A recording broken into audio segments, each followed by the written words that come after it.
Жарты ғасырлық тарихы бар Жүсіпбек Елебеков атындағы Республикалық эстрада цирк колледжі дарынды, талантты студенттермен танымал. Қазақ өнерінің небір майталмандар осы колледж қабырғасында білімдерін шыңдады. Бүгінгі бейтаныс кейіпкеріміз Айсана Ғабидолла да аталған қара шаңырақтан түлеп ұшып барады.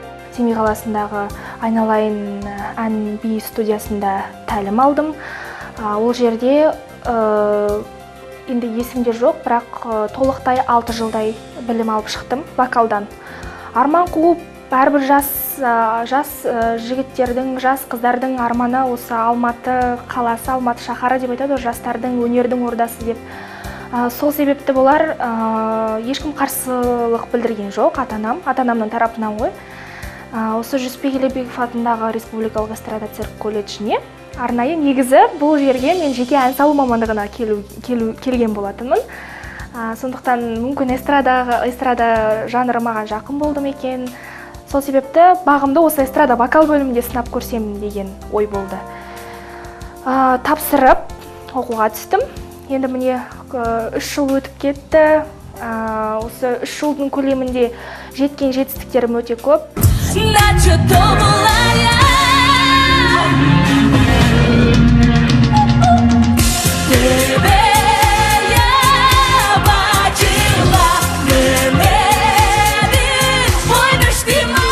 Арман қуып Алматыға келген Айсананың қадамы құтты болып, қала әкімінің ұйымдастыруымен өткен күміс көмей жезтаңдай байқауында бас жүлдені иеленіп, қанжығасына миллион теңге байлаған. Болашақта қазақ елін әлемге танытсам дейді. Айсана республикалық, халықаралық ән додаларының алдын бермеген, көп ішінен топ жарып көш бастауының себебі қанмен келген тектілікпен қатар ұстаздар ұлағатының арқасы. Ұстазы Жанболат Досаев деген азамат өзі барып, сонау Ресейге барып, жаңа Бурятияға, Улан-Удэ қаласында, ол жерде мысалы Монғолиядан барды, жаңағы Турциядан келді, Ресейдің қаншама үлкен қалаларынан келді, Қазақстаннан, Астанадан барды.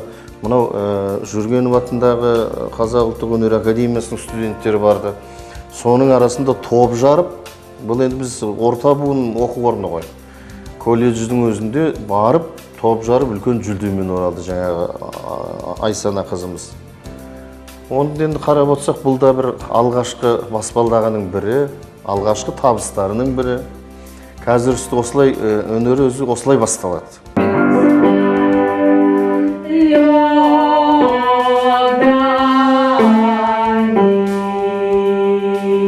Өнер жолы қыз баласына ауыр болғанмен мен өз жүрегімнің қалауын таңдадым. Ата-анам да қарсы емес дейді кейіпкер. Жақында ғана Бурятия Республикасының астанасы Улан-Удэде өткен Жарық ай ән фестивалінен лауреат атанып келді. Колледжімнің намысын, Қазақстан намысын, енді барша қалай айтсам болады, күшімді салдым. Енді жеңіске енді бір-ақ қадам ғана қалған еді негізі.